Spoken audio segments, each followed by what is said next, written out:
আসসালামু আলাইকুম। গেজেট প্রকাশ। সরকারি চাকরিজীবীদের নবম পে স্কেল বাস্তবায়ন 15টি গ্রেডে। প্রধান উপদেষ্টা এ বিষয়ে গুরুত্বপূর্ণ তথ্য প্রকাশ করেছে। আজকের এই ভিডিওটিতে আমি এই প্রতিবেদনের সকল বিষয় বিস্তারিত আলোচনা করতেছি। আপনারা অবশ্যই ভিডিওটি প্রথম থেকে শেষ পর্যন্ত ধৈর্য সহকারে দেখবেন। ভিডিওটি শুরু করার পূর্বে এখনো যারা আমাদের এই চ্যানেলে নতুন সদস্য আছেন তারা সাবস্ক্রাইব করে পাশে থাকা বেল আইকনটি অল করে দিন। অবশেষে নতুন গ্রেডের মাধ্যমে সরকারি চাকরিজীবীদের জন্য নবম পে স্কেল বাস্তবায়ন করলেন পে কমিশন। পে কমিশনের এই ইতিবাচক পদক্ষেপের মাধ্যমে সরকারি চাকরিজীবীদের দীর্ঘদিনের হতাশা দূর হলো। গত বৃহস্পতিবার জরুরি একটি বৈঠক করা হয়েছিল। এই বৈঠকের মধ্যে সরকারি চাকরিজীবীদের বিশেষ ভাতা বৃদ্ধির বিষয়ে জরুরি আলাপ করা হয়। সেখানে উঠে আসে সরকারি চাকরিজীবীদের কোন নিয়মে নবম পে স্কেলের মাধ্যমে সুযোগ সুবিধা দেওয়া গ্রহণযোগ্যতা পাবে। বৈঠকে অর্থ উপদেষ্টা ডক্টর সালাউদ্দিন আহমেদ স্পষ্ট ভাষায় বলেন, যেহেতু সকল কাজ ইতিমধ্যেই শেষ হয়েছে, তাই পে কমিশনের উচিত দ্রুত প্রতিবেদন আমাদের কাছে হস্তান্তর করা। আমরা প্রতিবেদনের সকল দিক বিবেচনা করে 15টি গ্রেড নিয়ে একটি সারসংক্ষেপ তৈরি করে প্রজ্ঞাপন জারি করব। ইতিমধ্যেই 15টি গ্রেড নিয়ে কাজ শুরু করা হয়েছে বলে জানিয়েছেন কর্তৃপক্ষ। ভিডিওটি চলাকালীন সময় আপনাদের কাছে বিনীতভাবে রিকোয়েস্ট করতেছি, আপনারা যারা এখন আমাদের এই চ্যানেলের নতুন সদস্য আছেন তারা সাবস্ক্রাইব করে পাশে থাকা বেল আইকনটি অল করে দিন। অর্থ মন্ত্রণালয় জরুরি একটি সিদ্ধান্ত গ্রহণ করেছেন।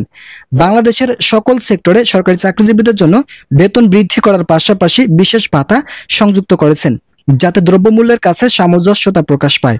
15টি গ্রেড কার্যকর করার ফলে বেতন সর্বনিম্ন 30,000 টাকা থাকবে, এটা শতভাগ নিশ্চিত। বেতন কোনোভাবেই 30,000 টাকার কম হবে না বলে জানিয়েছেন কর্তৃপক্ষ। কর্তৃপক্ষের এই নির্দেশনা প্রতিটি সরকারি চাকরিজীবীদের জীবনে ব্যাপক আলোড়ন সৃষ্টি করেছে। প্রজ্ঞাপন কবে জারি করা হবে এ বিষয়ে জানতে চাইলে একজন ঊর্ধ্বতন কর্মকর্তা বলেন, আগামী ডিসেম্বর মাসের প্রথম সপ্তাহে নতুন একটি প্রজ্ঞাপন জারি করা হবে।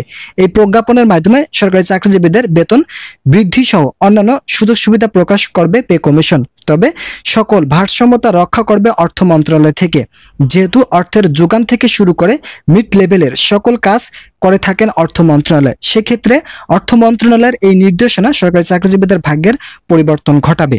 ভিডিওটি চলাকালীন সময় আপনারা যারা এখন আমাদের এই চ্যানেলটি সাবস্ক্রাইব করেননি তারা অবশ্যই সাবস্ক্রাইব করে পাশে থাকা বেল আইকনটি অল করে দিন। পে কমিশনের চেয়ারম্যান জাকির আহমেদ খান জরুরি ভিত্তিতে বলেন, আমরা সকল কাজ শেষ করতেছি।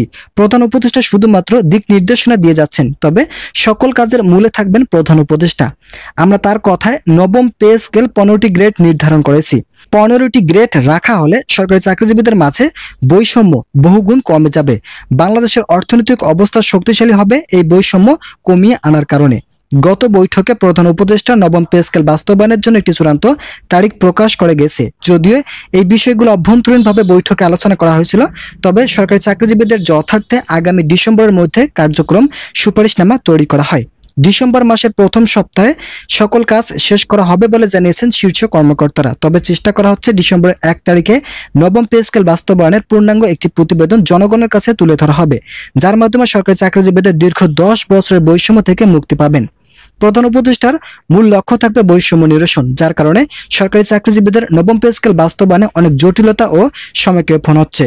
ভিডিওটি শেষ করার পূর্বে আপনাদের কাছে বিনীতভাবে রিকোয়েস্ট করতেছি, আপনারা অবশ্যই এই ভিডিওটিতে একটি লাইক এবং চ্যানেলটি সাবস্ক্রাইব করে পাশে থাকা বেল আইকনটি অল করে দিবেন, যাতে পরবর্তীতে গুরুত্বপূর্ণ আপডেট সবসময় সবার আগে পেতে পারেন। আজকের এই ভিডিওটি পর্যন্ত ভালো থাকুন, সুস্থ থাকুন।